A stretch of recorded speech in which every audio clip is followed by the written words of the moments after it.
I'm Jared Bowen. Coming up on Open Studio, the stars of Sing Street give their all to make a new musical about hope. The mic stand, I've chipped both of my two front teeth with a mic hitting me in the face. But it's been worth it. It's been hella fun. Then we enter the immersive world of King Tut's tomb. All that plus our weekly roundup of everything to see in arts this week. It's all now on Open Studio.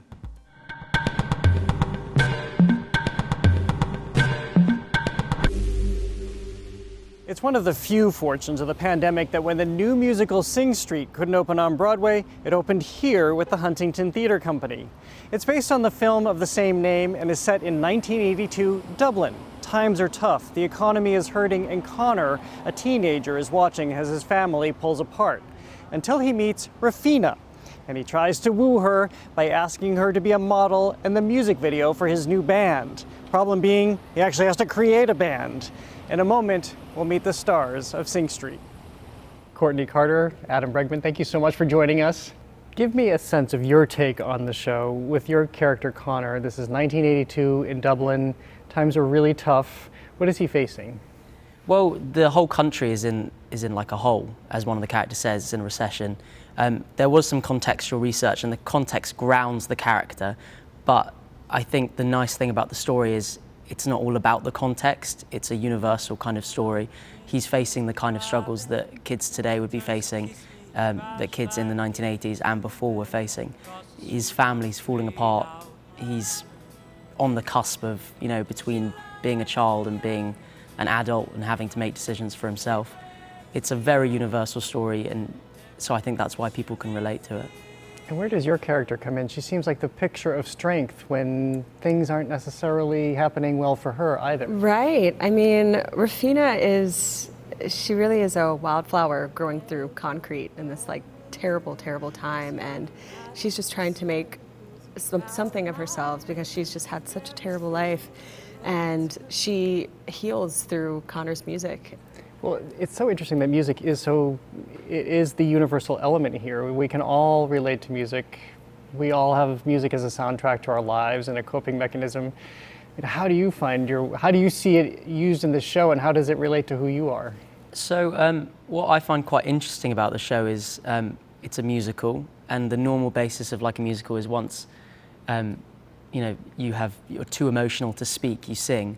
And in this story, when things get too tough, he writes a song, and then he lives through this music, and he releases, and he gets out his troubles and his longings and his dreams through this music. It's very much a coping mechanism as well as an expression of just pure happiness. What about you? Is music, what kind of place in your life has it been? I mean, music is huge in my life. Growing up, my late grandfather was an opera singer and my grandmother's a jazz singer, so music has always been a part of my life. And it's my way to escape. I listen to music before auditions. It is a way to calm me down, and it's very inspirational to me. Yeah, and I love to sing. Sometimes I sing when I'm feeling sad or just want to get something out, and music is a huge part of my life. I was so struck by even the way you were swinging the mic stand last night. It was so natural to you. Does it feel natural? It's not actually very 80s, but I watched some Elvis videos. The way that there have been frontmen through the generations that have played with. I've had mics break. So we broke a mic, snapped it in half. The mic stand, I've chipped both of my two front teeth with a mic hitting me in the face.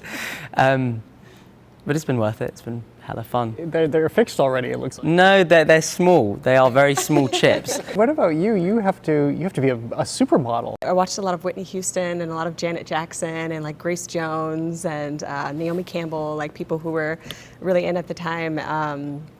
And just kind of studied their things, but doing Rafina's version of it because she wants to be a model, but I don't think she's actually that great at doing it yet.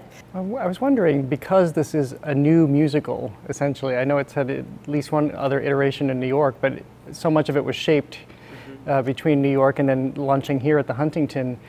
What Do you bring yourself to this role? I mean, you're in many ways defining these characters. Absolutely. I mean, whenever I approach a character, it has to come from a real place from within me, because I am the person who's playing it. So the first thing that I try to do is to find what can I relate to that Rufina has gone through, or what in my life can I sort of, I call it an as if this has happened to me in my life. This is Rufina's version of it. So yeah, I mean, definitely, I bring my whole heart into it, and I try to bring my life experiences and, to make her as authentic as possible. Well, finally, let me ask about the music. I mean, Kate Bush is having a moment right now. You're bringing us back into the 80s. Yes, good timing, isn't it? Your group is single-handedly going to launch us back into Depeche Mode and Duran Duran. How is it to be in that music? Oh, the music it's so, like, it makes you feel so good. It's just so, what's the word, like, raw and just kind of like edgy, and it makes you feel cool listening to it, and it really puts you in that sort of time space, and it's really thrilling to listen to. Before opening yesterday, we played the whole 80s playlist to like get us into it, and it's such a good time for music, like just icons, freaking Whitney Houston, and geez, like, yeah, great time for music. Let alone sing it. You know, we go from like kind of edgy rock to kind of ballads, and I think that's one of the best things about the show. It doesn't have a style you can put your finger on. It's completely changing, like constantly. Yeah. And so it's never boring, you know. There's a song for every mood. Yeah. And for every emotion, there's a song. It's brilliant. Yeah, it's quite a journey. Yeah. Well, congratulations on a fantastic show, and it's been such a treat to speak with both of you. Thank you. Appreciate it. Thank you.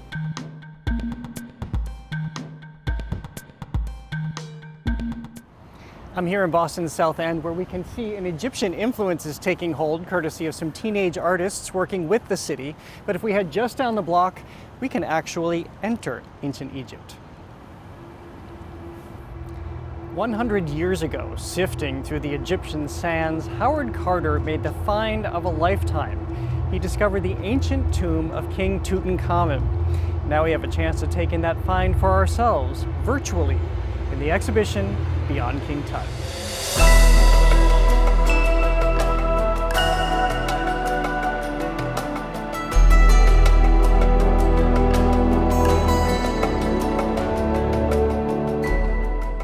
Mark Locke, thank you for touring us through Beyond King Tut. First, remind us the significance of King Tut and why he isn't so enchanting all these many years later. Yeah, you know, this is a king, a royal, that would have gotten lost in the pages of history if it wasn't for this amazing discovery 100 years ago. It was said that the Valley of the Kings, where these tombs had been discovered over the years, was exhausted, was the word, meaning there's nothing left to be found. And through the persistence of the Egyptians and the British archaeologist Howard Carter, he kept pushing and believing that there was another tomb at least to be found. The moment of that discovery when they pushed through the wall and someone said, "Can you see anything?" And he said, "Yes, wonderful things." But this was a window into the Egyptian past, into ancient Egypt, like has never been seen before, even to this day. So that discovery on November 4th, 1922, significant, intact tomb, and a very insignificant king, Tutankhamun, now is the most famous Egyptian king. Will you bring us into this? This is where the immersive part comes Yes, in. yeah. How do you begin to evoke, especially in this passage where we get the sense of moving into a tomb, what the experience is?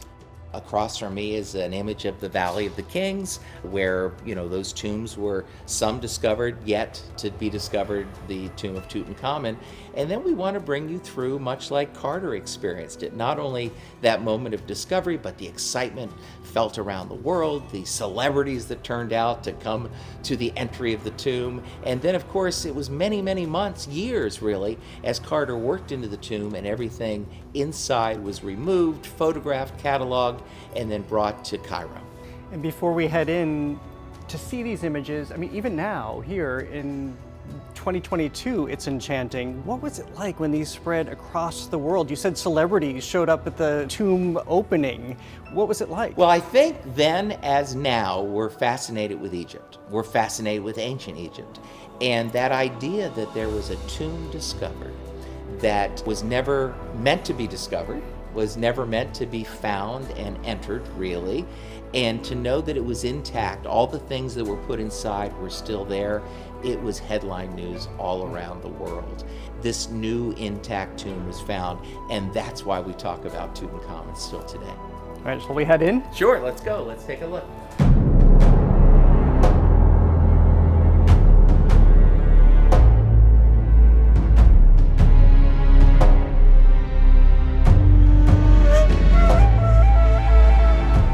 Mark, now we've magically appeared in the tomb room. We should point out that all of the artifacts have gone back to Egypt because this is the 100th anniversary. But what's the essence, what's the spirit of the discovery in the tomb that you bring us here? Well, you know, we talked about in the last gallery the insignificance quote of Tutankhamun. His tomb was that way as well. It was a very small tomb. It was only 4 rooms, and they were small rooms, but they were, as we said, chock full of things. But the second to last room really discovered was the burial chamber, and that's the area we're in now. This is obviously a theatrical replica of the shrine. It's to scale, but it was over the top of what ultimately was the solid gold coffin. And to bring these walls to life, I think is special. It was the only room, is the only room in the tomb that had painted walls. These have been photographed in ultra high definition, and now we've showed them a little bigger than life, so you can see the detail. But you come into this room, I think, and get a sense of what it was like to actually be inside with these painted walls in what is called the burial chamber. Well, I was quite struck to get a sense of his childhood, which you give us here, including, I don't know why I find this so enchanting, but he loved board games, but as any child does. I, as an adult, love board games. Exactly. We show you some amazing photographs of a very tiny game that he most likely carried in his pocket called Senate. But it was played by children, it was played by adults, and now can be played by the guests here at the exhibition. We've kind of enlarged it to make it a bigger experience in the middle of the next gallery. He was a kid, remember, and that part of the fascination, obviously, 9-year-old when he became king. And you remind us of that as we realize that we're looking at a child here, and do we have a sense of, was he actually a ruler? I sit at the feet of the folks that really know this stuff, at least by title and by name, but the elders that were around him had a great deal of influence. Now, he died when he was 18 or 19 years old, so it can be correctly assumed by that time, later in his teens, for instance, he was asserting himself more as a leader. But certainly becoming king at 9 and having a very powerful, talk about significant kings, Akhenaten, his father, who most known for changing the worship system. It's the first time in recorded history that a single deity was worshipped, or the Egyptians were told to worship the god of the sun. Well, that didn't go over very well, and poor little King Tut, when he became king at 9, he had to deal with a lot of that backlash. So the elders, I'm sure, were in his ear all the time, controlling a lot of what was going on. All right, shall we go to the afterlife? Let's go, let's see it.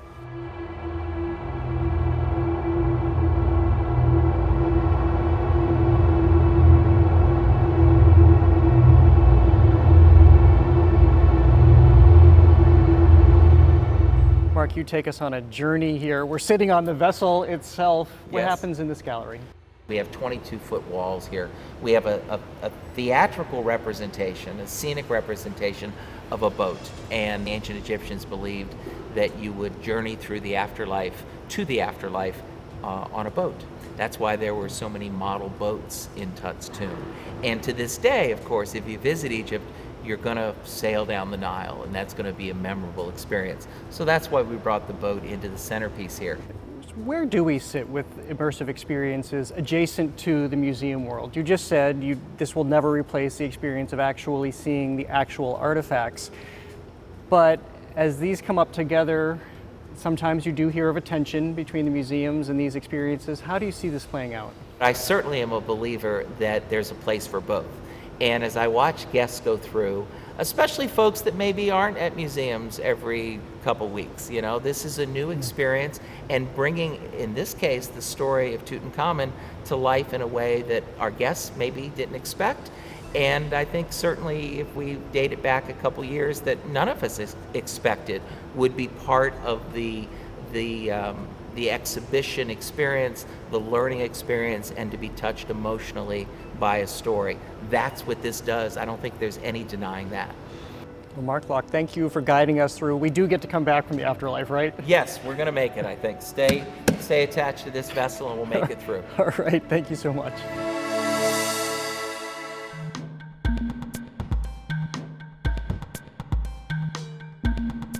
Time now for Arts This Week, your weekly download of all things arts and culture in and around town. Speakeasy Stage Company launches its season in a small Wyoming town. That's where the new play Heroes of the Fourth Turning is set. It's 2017, only a week since the violent and deadly riots in Charlottesville put the nation on edge. It is in this charged atmosphere where 4 young Catholic conservatives reunite at their alma mater. Late into the night, after some of them have been drinking, they hash out their conservative ideology. Can they be both pro-life and empathetic to abortion providers? Is there space to respect the LGBTQ community? Basically, where do they sit in what they see as a country increasingly dominated by liberal thought? At the extreme end, one of the Trump-supporting, Steve Bannon idea-spewing characters argues, it's enough to brace for a coming war, culture, or perhaps worse. The play is written by Will Arbery and was a 2020 Pulitzer Prize finalist for drama. Now in his 30s, Arbery grew up mostly in Texas in a conservative Catholic family. So this is an inside look at conservatism from a playwright raised on it.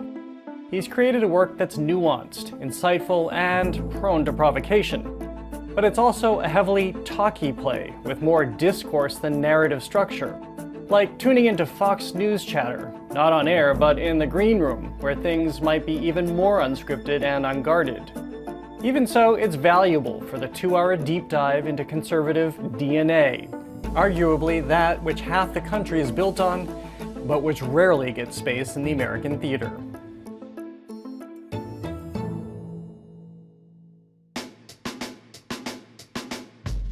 The Kennedy Greenway features one of the biggest canvases in Boston. Every year, the exterior of a building there is turned over to a different artist. Now, for the first time, the artist is a Bostonian. He is Rob Pro-Black Gibbs, Boston's man of murals, as I've taken to calling him, who is authoring the city with his giant depictions of positivity throughout the Dorchester and Roxbury neighborhoods. The Greenway Mural is no exception. Here we find a young girl crouched in front of a boombox. There's a vibrant green lawn beneath her feet, bright yellow sun shining overhead. As a kid from the 80s, Rob told me the boombox was a source of the Saturday soundtrack and how news and stories were amplified. But returning to that positivity I just mentioned, the girl we see on the mural is his daughter, Bobby. She's staring out at a city that could be hers, and to me, that's the most charming and resonant element of the mural. As Rob also told me, his 4-year-old daughter is now so used to her father's work and seeing herself living large, she just assumes that's the way life is supposed to be, as it should be.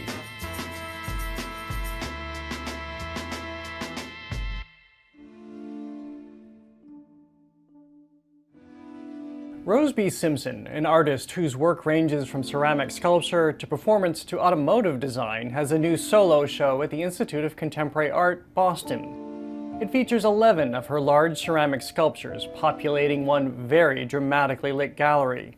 Stepping into the space, we find Simpson's figures in all manner of psychological and emotional states. Simpson's work is rooted in her own experiences as a Native American woman coming of age in a country which is ripe, she has said, with objectification and stereotyping, where an inordinate number of Indigenous women have been murdered or gone missing, where Indigenous children had their cultures erased from them. The figures we find are manifestations of all that. They are stoic, staring straight out into the world, often with an aesthetic Simpson intends to appear post-apocalyptic. All in clay, the works literally bear Simpson's fingerprints. And together, they tell a story with an emotion and tone that is likely to stay with you for a very long time.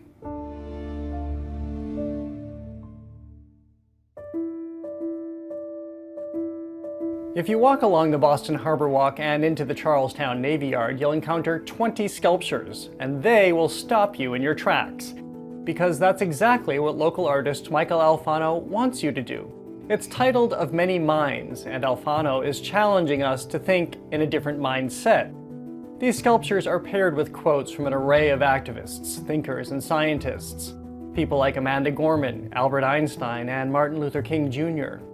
The sculptures are visual, intellectual, and soulful prompts to consider our place in the world alongside each other. His work, titled Blown, features a face stoically confronting headwinds. It's accompanied by this quote from Jesse Jackson: "We must be pulled by our dreams rather than our memories." And then there is this fabulous framing these works have, out in the open air with blue skies and open water as a backdrop. So follow the breeze and take a stroll to savor this free outdoor exhibition. And here's what I'm looking forward to next week. Boston Ballet leaps into its new season with a program titled My Obsession. It features a staggering duet by Helen Pickett that is a study in love, and Stephen Galloway's Devil's Eye set to the music by the Rolling Stones, giving the ballet a rocking bounce. That's it for this week in Arts and Culture. I'll see you here and at the Boston Ballet next week. Now we're off to Akron, Ohio, where an organization there is giving new meaning to street art, turning empty storefronts into pop-up museums. This story comes to us from PBS member station WVIZ in Cleveland, Ohio. An activist, Jane Jacobs, wrote, "Think of a city and what comes to mind? Its streets. If a city's streets look interesting, the city looks interesting. If they look dull, the city looks dull." That quote became inspiration for Curated Storefront, an organization in Akron founded in 2016 as an effort to revitalize the downtown area through art. My vision was to activate empty or disused spaces in downtown Akron. And we're all about bringing more interest to the city of Akron and elevating it through the arts. When we started, we had one space at the corner of Market Street and High Street, and that's now been developed into a brewery. So we felt successful in our first time out, and then we've slowly moved down Main Street south, and we've programmed over 26 buildings since we started. The ultimate goal of Curated Storefront is to bring commercial development to downtown Akron. So far, it's been working. 11 buildings activated by the organization have been redeveloped. The other objective? Preserving history. And unfortunately, our cities have erased a lot of our history, and Akron's, they haven't done as good a job as I think they could have preserving some of their historical architecture, which if you walk up and down Main Street, there's lots of empty lots where some grand buildings used to stand. I was born in 1954 in Akron. And growing up, I remember going downtown as a child to O'Neill's and Polsky's. Just about everything that happened for retail and socially happened downtown. The Christmas windows were always a big draw, and there was always something lively going on in those windows. So I thought it would be nice to do something in the arts, but also something that would help bring downtown back to differently, but its former glory. As this year's Front Triennial expands its footprint in the Akron area, a partnership with Curated Storefront seemed natural, and another great way to bring more art into empty buildings. In the first edition, the only local Akron location was the Akron Art Museum. And so it was really important to front that this time there be a more robust footprint here in Akron. And so the partnership with Curated Storefront was born, because Curated Storefront has a sort of amazing capacity to be spread out across the city and be in all the unusual places. Quaker Square was the obvious choice for that. One floor of Quaker Square is devoted to the front presentation, and the second floor is a series of other curated storefront exhibitions. In 1932, Quaker Square was built as the headquarters of the Quaker Oats Company. Its iconic silos were redeveloped in the late 70s as a hotel with offices, shops, restaurants, and extensive model train displays. Today it's used for storage and dormitories by the University of Akron. And on the ground floor is where you'll find Curated Storefront. This building is such an icon on the skyline of Akron, and it's such a nostalgic place for so many members of the community. So it's really exciting to reactivate it and turn it into a dynamic arts venue and invite everyone back in. It's kind of an advantage because we have a blank slate here. There's so much empty space that we have a lot of freedom to do things that you couldn't do in a city where everything's already commercially populated. Northeast Ohio is surprisingly vibrant and has a lot of interesting cultural institutions and a lot of energy. There's so much possibility here and a lot of energy to make that all happen. Curated Storefront features several artists in this year's Front Triennial. Cleveland-based Charmaine Spencer uses natural materials to create large-scale sculptures. And Shakaya Booker from New York uses a Rubber City staple, used tires, to create abstract pieces which will be on display during the Triennial.